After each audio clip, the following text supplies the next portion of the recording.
Hello, true crime enthusiasts. My name is Anton, and today we'll dive into a true crime that deeply affected the United Kingdom. A case so brutal, so shocking, it left a mark that will never fade, the story of Mary-Ann Leneghan.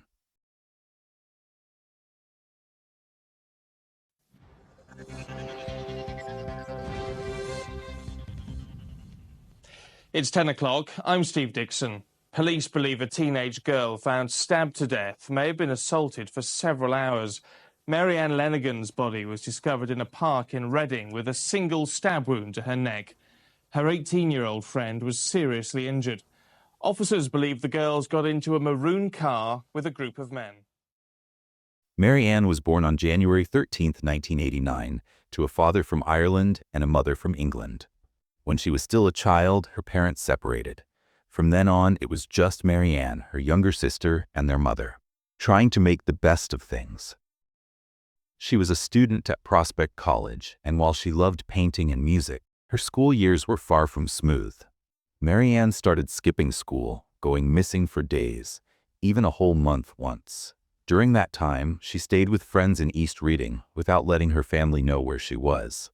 But Mary-Ann had big dreams. She eventually left college, planning to work in childcare. Her mother remembers her as a caring, kind-hearted girl, someone who wore her heart on her sleeve and made people feel special. Mary-Ann had a close friend, an 18-year-old who was with her during the tragic events to come. Her name is protected by UK law, so we'll call her Jane. The two of them were more than just friends. They were like sisters. They rented a house together in Reading, sharing dreams, laughter, and plans for the future. Both Mary-Ann and Jane were driven young women. They had goals. They wanted to build careers they could be proud of. Life seemed to hold so much promise for them. But then, everything changed. Their lives took a dark turn when a man named Adrien Thomas moved in nearby. He was also known as Reds. Adrien wasn't just any neighbor, he was dangerous. A member of a notorious gang in the UK, Adrien had a history of violence and a connection to drugs that made him even more unpredictable. What started as an ordinary chapter in their lives was about to become a nightmare, one they never could have imagined. During that time, organized crime groups were everywhere in the UK. These gangs were involved in all kinds of illegal activities, from small robberies to horrifying murders. The gangs were mostly made up of men, but women were involved too. Sadly, they were often treated as sexual objects, sparking fights and violence between rival groups. In mid-April, Adrien Thomas became the target of a violent attack in his own flat. He was robbed of money, personal belongings, and drugs. Worse, he was stabbed, leaving him with knife wounds serious enough to need hospital care. This attack sent Adrien into a spiral of anger and suspicion. He was convinced it wasn't random, that it was all a setup by a rival gang. And in his twisted mind, he believed Mary-Ann and Jane had something to do with it. Adrien thought they had left the building's main door open on purpose, helping his attackers get inside. It wasn't true, but Adrien's paranoia would lead to a terrifying chain of events, one that Mary-Ann and Jane couldn't escape. In a chilling act of revenge, Adrien and his gang first tried to burn down Jane's home, but the arson attempt failed. Frustrated, they planned something even more brutal, an attack so horrific it's hard to imagine. Mary-Ann and Jane had no idea what was coming. They weren't part of any gang, and they had nothing to do with setting Adrien up. But that didn't matter to him or his associates. On the night of May 6th, the girls were sitting in a friend's car outside the Wallingford Arms pub. That's when Adrien and 5 of his gang members struck. The group included brothers Jamily and Joshua Morley, Llewellyn Adams, Michael Johnson, and Indrik Kresnicki. Together they abducted Mary-Ann and Jane. The girls were forced into a car, locked in the trunk, and driven to the Abbey House Hotel. What happened next is almost too horrifying to describe. Inside a room at the hotel, Mary-Ann and Jane were tortured for hours. They were sexually assaulted, burned with boiling sugared water and cigarettes, beaten over and over, and even drugged. At one point, the girls were made to shower to wash off the blood, but the assaults didn't stop there.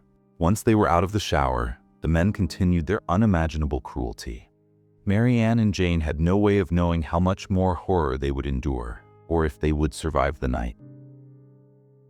After hours of torment, the men began discussing what to do next, how to get rid of the girls. Maryanne and Jane realized this was the end. They had no way out, and they knew their lives were about to be taken. In the early hours of May 7th, the girls were taken back to the car and driven to Prospect Park. Fear gripped them as they arrived. Maryanne was terrified, but she tried to hide it, clinging to a fragile hope for survival. Once they reached the park, the men forced the girls onto the grass. Maryanne, bleeding and exhausted, tried to wipe the blood from her eye. The men placed pillowcases over their heads and ordered them to kneel. The air was heavy with silence, until Jane heard Maryanne struggling to breathe. Jane, trembling with fear, peeked through the pillowcase to see what was happening. What she saw was beyond anything she could have imagined. Adrien, filled with a violent rage, was knifing Maryanne over and over. Her chest, her neck, her body. There was no mercy. Maryanne, still conscious, begged him to stop, crying out, "Please, not there." But Adrien didn't stop. When Maryanne finally collapsed from her injuries, Adrien's anger only grew. He shouted at her to sit up, complaining that crouching made it harder for him to continue his brutal assault. This was pure cruelty, a level of horror that no one should ever endure. Maryanne's fight for her life was slipping away, as Jane could only watch in helpless terror. As the horror continued, one of the men stepped forward, gun in hand, intending to shoot Maryanne. But Adrien stopped him, coldly declaring, "No, this is for her." Pointing his finger to Jane, the gun was turned on Jane. Pressing the weapon to her head, the attackers asked her, "Are you ready to die?" One of them taunted her cruelly, saying, "These are going to be your last moments, watching your friend being butchered." The shot rang out. Jane was hit and fell unconscious. Fortunately, the bullet didn't go through her head but just passed through the pillowcase without wounding her. She didn't know how long she was out. Maybe just a few minutes. When she came to consciousness, everything felt surreal. But then she heard something that broke her heart: Maryanne's labored breathing. Jane knew she couldn't stay there. The attackers might still be nearby. Gathering what little strength she had, she made her way through the darkness to Tilehurst Road. There she managed to find help, but it was too late for Maryanne. Despite her incredible courage, Maryanne's injuries were too severe. The fatal wound, a deep stab to her neck, had taken her life. The brutality of that night would leave scars that could never heal, not just for Jane, but for an entire community trying to make sense of such unimaginable cruelty. In the aftermath of that horrific night, the first cracks began to show in the attackers' resolve. Jamali Morali, one of the men involved, turned himself into the police shortly after the murder. Not long after, 5 other suspects were arrested. Michael Johnson also surrendered to authorities. And Adrien Thomas, the ringleader, was positively identified in a police lineup by the night manager of the Abbey House Hotel. The night manager explained that after checking Adrien and the group in, he didn't see them again. The attackers had cleverly parked their car behind the hotel, allowing them to move in and out unnoticed, hiding the horrors taking place inside.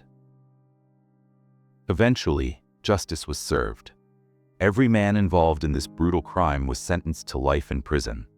Their minimum terms ranged from 23 to 27 years, but that didn't guarantee freedom after those terms, only a review of their sentences. The convictions brought some closure, but the damage these men caused could never truly be undone. The pain and loss they inflicted left an entire community grieving and forever changed.